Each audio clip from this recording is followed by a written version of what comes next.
So congratulation সবাইকে। কেন বলছি সেটা বলছি।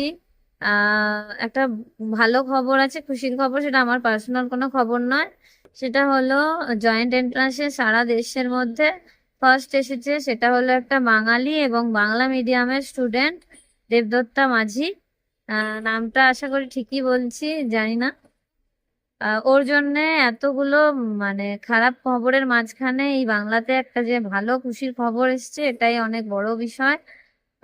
এই পরপর নির্ভয়া কাণ্ড, অভয়া কাণ্ড, তারপরে হচ্ছে ওদের চাকরি চলে যায়, এগুলো সবকটাই মানে খুবই খারাপ খবর।